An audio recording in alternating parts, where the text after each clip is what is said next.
Hello and good afternoon, everyone. I welcome you all to our webinar on national education policy and its further impact on our old methodology. As parents, we all are always concerned about the quality of education imparted to our students.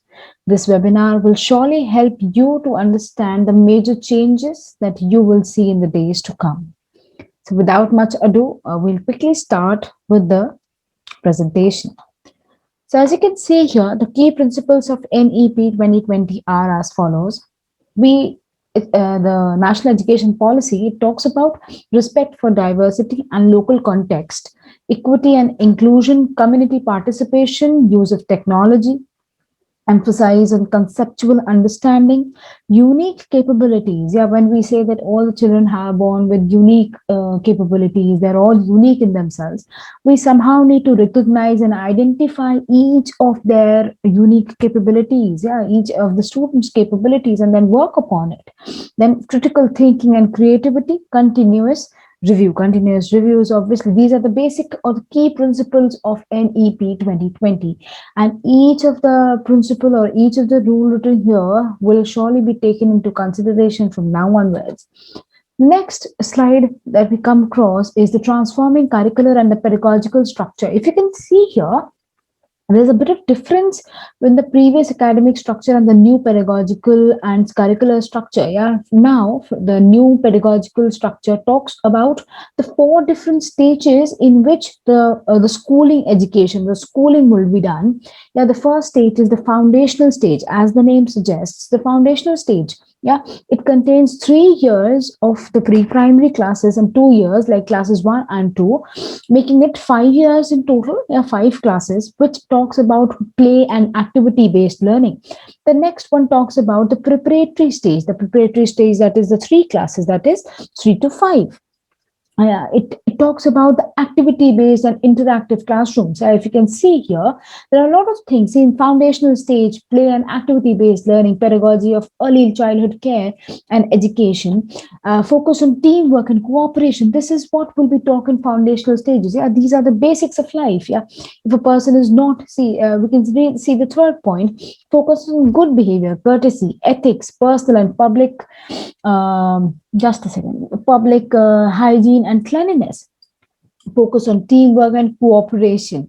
Yeah, so this is something very important. Preparatory stage, the preparatory stage talks about the gradual transition from play based learning to more formal classroom learning and the interactive teaching and learning process.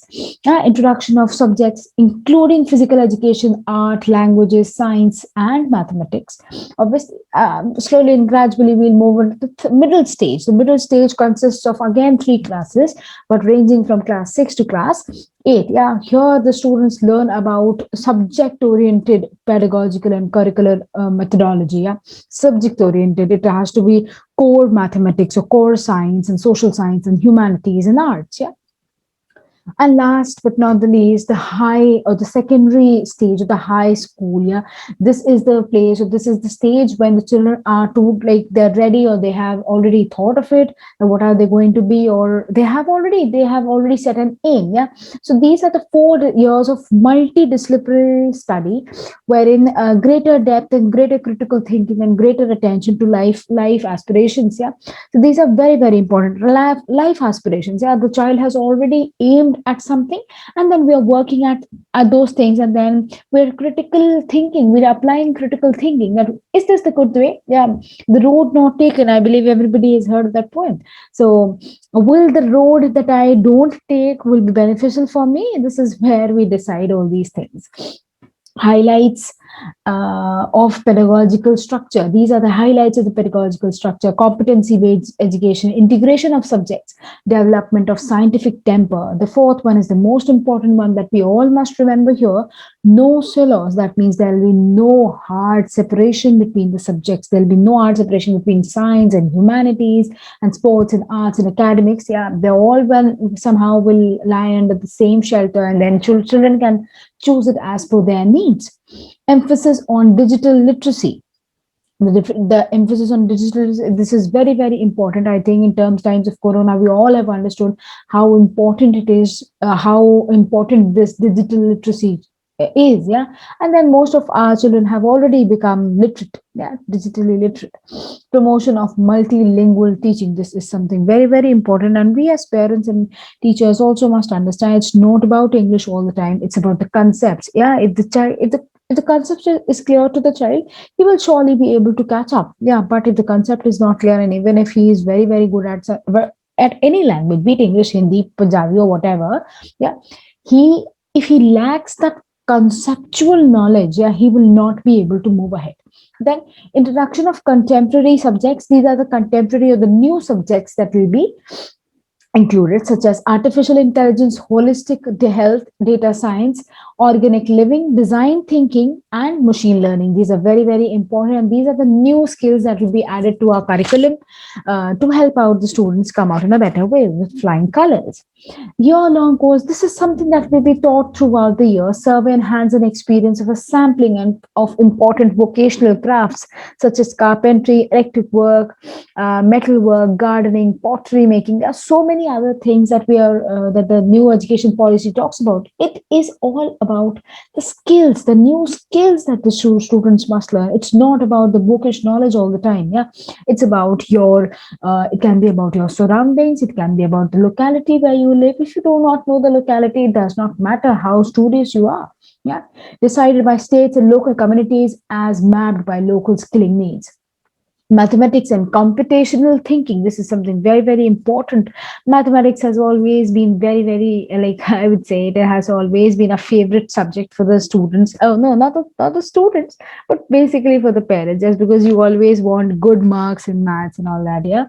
So now increased emphasis and throughout the school year, starting with the foundational stage, yeah, the basics have to be very, very clear. Most of the students, yeah, people who are afraid of maths, the only issue is that their foundation stage, the foundation is not very strong. Use of a variety of innovative methods, including the regular use of puzzles and games that make the mathematical thinking more enjoyable and engaging. Emphasis on vocational education. So this is we've already discussed this. Yeah, the vocational education, I will emphasize on it. Yeah, like vocational experts such as carpenters, gardeners, potters, and artists. Yeah, the children will work with them. The children will spend time with them. The children will learn from these people. Yeah.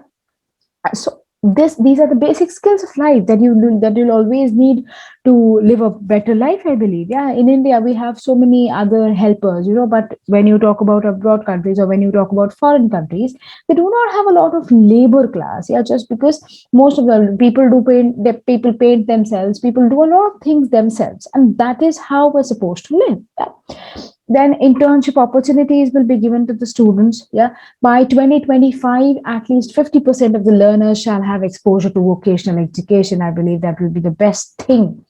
Knowledge of India. When you say knowledge of India, and the moment you see that map, you think of history. Yeah, the subject history and the book strikes your mind. Yeah, but somehow here we need to understand knowledge of India is not limited to history or geography or anything. Yeah, you live in India, we all live in India, and if you do not know about your surroundings, if you do not know about any historical place, we live in Kanpur. Yeah, if you do not know about any historical place in Kanpur, you know about Statue of Liberty, yeah, but you do not know about Nana Rao Park or any other for that matter, any other historical monument or historical place that we have in Kanpur. I believe that is not the kind of knowledge or information one must have.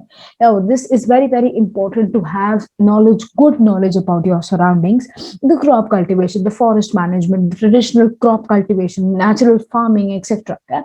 And we all must have seen these new startups. Yeah, from where do they start? Yeah, they start from the basics. Yeah, sorry, there are so many I would say there are so many NGOs, or there are so many startups. They've started making incense sticks from the refuse, yeah, from the garbage that comes out of temples. Yeah, so that's very, very important, but we need to understand the properties of the flowers. Yeah, there's so many flowers that will smell very bad after rotting. Yeah, there's some flowers, if you add something to it, obviously it will be a better product. Or maybe flowers are obviously they are biodegradable, so they're always better.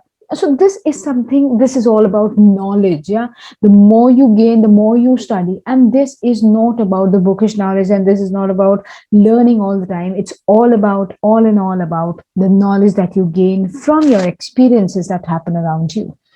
Health education, I would say this is a must right now these days. There are so many cases coming up, and obviously, before I begin this, I would request all the parents to be very, very, I would say, friendly with their children. Yeah, just because if you are not friendly with your child, they also go through. If we as adults go through a lot of problems in our lives, similarly, their children also go through a lot of issues in their lives, and that's very, I would say, that's really disheartening. So please be know your children, talk to them, yeah, enjoy with them, and they'll surely be friends and they'll tell you their problems. So basic training in health, including preventive health, mental health and well-being, nutrition, personal and public hygiene and first aid, detrimental and damaging effects of alcohol, tobacco and other drugs. These are very, very important. The national curriculum framework for school education, this is something very important. And the textbooks, there'll be new textbooks here. There'll be a set of textbooks from which we as teachers and schools and you as like the students can also choose their own books. Yeah, there'll be do so many different things. The formulation of a new and comprehensive national curricular framework for school education will be undertaken by NCRT based on the principles of this national education policy.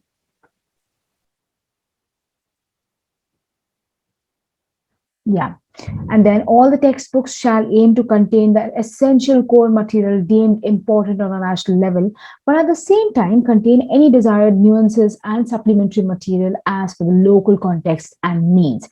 That's really, really important. Transforming assessment for student development. Till now, we were talking about the learning outcomes and this and that, how to teach, what to teach, and all these. This is something very, very important. The aim of assessment. The more when you assess, when we assess, yeah, this is a shift from the rote memorization skills to formative, is more competency assessment. Yeah, competency is all about compete with yourself and not with others. Yeah, if I have scored 13 an exam in my previous exam or previous test, and now I've scored 45, so obviously there's an improvement. Yeah, I am not supposed to be compared to the topper of the class. Yeah, there's no topper. He is exceeding at his own level. I'm exceeding at my own level. Yeah, we are just because we're two unique people, we have different ways of improving. Yeah, we have different definitions, we have a different pace of improving. Yeah, promotes learning and development of students, test higher order thinking skills such as analysis, critical thinking and conceptual clarity. This is something very important. Assessment of learning, optimize learning and development for all the students. This will be the underlying principle for assessment at all levels of education, transforming assessments and tracking student progress across school years. So these tests or the assessments will test core concepts and move away from rote memorization.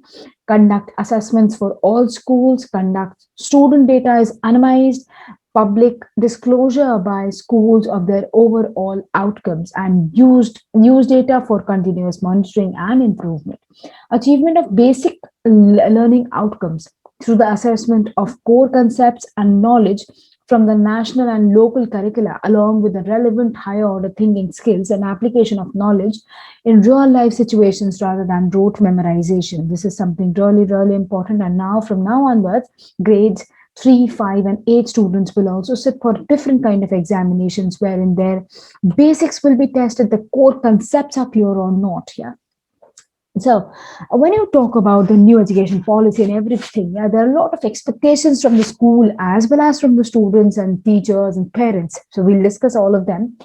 First of all, expectations from school focus on core essentials of the learning outcomes. The learning outcome is very important. Yeah, the child has understood the concept. The child is able to understand, is able to explain, is able to obviously like portray the concept told. Yeah, that's good to go. Yeah, you are. It's not necessary that he's able focus on foundational skills in lower grades. Lower grades, as in not the marks, but lower grades as in the lower classes. MAP curriculum across grades and subjects with defined learning outcomes. Focus on practical application based learning, experiential learning, and enhancing creative and critical thinking skills of students.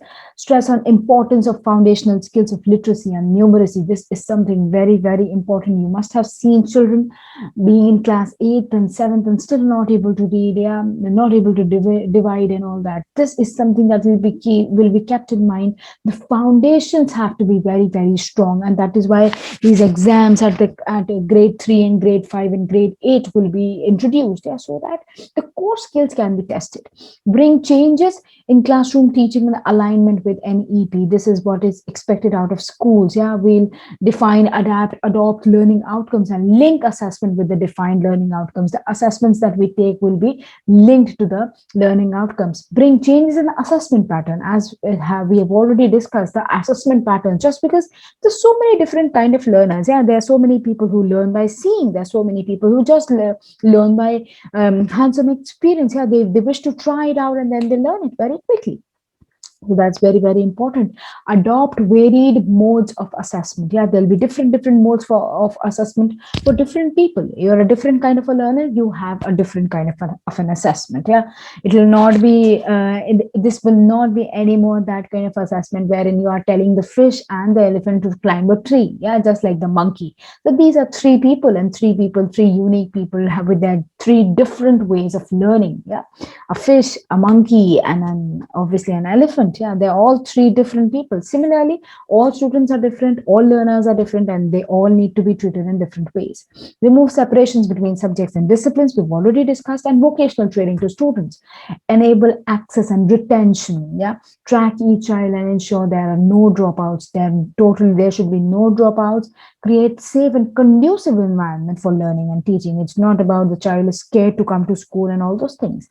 Self audit on school quality assurance accreditation and framework. Provide enabling resources both to students and teachers. Ensure that all the students at all levels of school education are taught by passionate, motivated, highly qualified, professionally trained, and well equipped teachers. Recruit qualified teachers as per NCTE regulations. So, these are the expectations of from schools. Now we talk about the ensure capacity building at all levels. Yeah, this is something very, very important. Our teachers, the heads, the staff, the parents, and community volunteers, all of us need to go through a lot of capacity building workshops, and there are so many things that we get trained in. Yeah, and so that we become, obviously we're also well equipped with things before we teach students. Yeah, there are so many platforms such as Swam and Diksha and ECCE and FLN. There are so many things. Yeah, and then apart from schools, there are a lot of I would say expectations from the parents also. Yeah, engage with parents and community for a positive learning environment. This is something I've been repeating so many times. We request you to be more punctual. Please come to the PTMs. If you do not come to the PTMs, we are also trying to help your child. You are also trying to help him. Yeah, but somehow just because we do not meet, yeah, things do not fall into place. Yeah, organize specific events for parents. Yeah, parents, we there are so many working parents with us, and then if you wish to be a part of the school, the field trips that we organize or the exhibitions or the annual functions, we'll be really happy to have you as our volunteers. If you can tell our students about your experiences in any field, in whichever field you are. Yeah, it will be, obviously, first of all, it will be really very good for the students as well as for us. Inform parents about what kind of assistance the child needs at home for learning. Yeah, so obviously these all the things, we have PTMs. Yeah, we have PTMs, and that is why we expect you to be there so that we can talk to you about your child. It's not about the criticism ever, but somehow it is about understanding what your child needs. So this is how and obviously the national education policy is a really vast topic. Yeah, you keep reading about it. There are a lot of other amendments that have come across, but somehow this was just in a nutshell. This was just the gist of everything.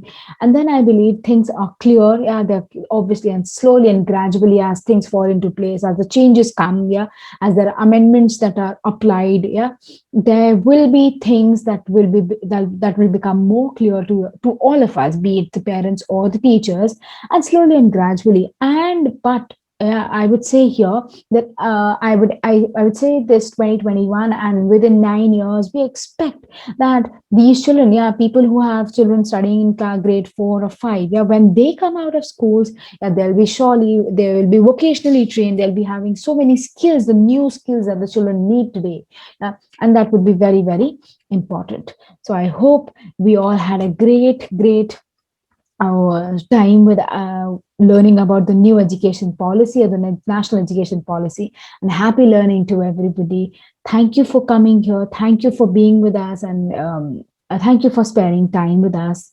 Yeah, and if there are any queries, please, we would be more than happy to help you. Please feel free to contact us whenever if you have any queries regarding the new education policy, and then how would it affect our methodology, how would it affect our way of teaching. Yeah, so thank you and have a great day. Bye bye.